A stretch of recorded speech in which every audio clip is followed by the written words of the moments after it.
मित्रांनो, हल्ली सोशल मीडियावरती मराठी मालिका शुभ विवाहाने खूप लोकांची मन जिंकून घेतली आहेत व ही मालिका आता खूप जास्त गाजत आहे। अशातच आता या मालिकेत आकाशच्या भूमिकेमध्ये अभिनेता यशोमन आपटे आपल्याला दिसत आहे। परंतु नुकतेच आता यशोमन आपटेने आपल्या इन्स्टा फॅमिलीवर एक हेल्थ अपडेट शेअर केली आहे, ज्यामध्ये यांनी आपल्या पायाच्या बँडेज असलेला पोस्ट शेअर केला आहे व या पोस्टला बघून यांचे खूप चाहते फॅन्स प्रश्न करीत आहेत की नेमके यशोमनला काय झाले। तर आजच्या व्हिडिओमध्ये आपण यशोमनच्या या अपडेटबद्दल सविस्तरपणे माहिती जाणून घेणार आहोत। मित्रांनो, यशोमन आपटे यांनी स्टार प्रवाहावरील मालिकेतील तसेच अनेक टीव्ही मालिकांमध्ये आपली एक वेगळीच ओळख निर्माण केली आहे। यशोमनला मराठी मालिका फुलपाखरूमुळे घराघरात ओळख मिळाली। यांनी या मालिकेत अभिनेत्री ऋता दुर्गुळे बरोबर मानसची मुख्य भूमिका साकारली होती व सोबतच हे चॉकलेट बॉय म्हणून सुद्धा ओळखले जातात।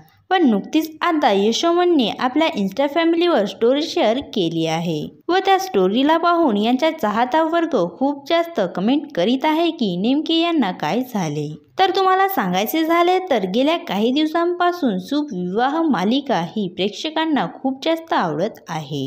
या मालिकेमध्ये अभिनेत्री मधुरा देशपांडे व अभिनेता यशोमन आपटे यांनी आपली मुख्य भूमिका साकारली आहे आणि सध्या ही मालिका मनोरंजन वळणावर असतानाच यशोमनने आपली हेल्थ अपडेट इन्स्टा फॅमिलीवर शेअर केली आहे, ज्यामध्ये त्यांनी आपल्या स्टोरीवर #लिगामेंटर असे टॅग शेअर केले आहे। पण नक्की यशोमन आपटेला काय झाले हे आतापर्यंत कळू शकले नाही। त्यामुळे शुभ विवाह या मालिकेमध्ये यशोमन आपटे हे काही दिवस आपल्याला दिसू शकणार नाहीत, पण काही दिवसांनंतर यशोमन आपटे हे बरे होतील तेव्हा हे आपल्याला नव्याने या मालिकेमध्ये दिसू लागणार आहेत। तर मित्रांनो, तुम्हाला यशोमन आपटेचे अभिनय बघायला कसे वाटते हे आम्हाला कमेंट्स करून नक्की सांगा व असेच नवनवीन अपडेट बघण्यासाठी आमच्या YouTube चॅनलला सबस्क्राईब नक्की करा। धन्यवाद।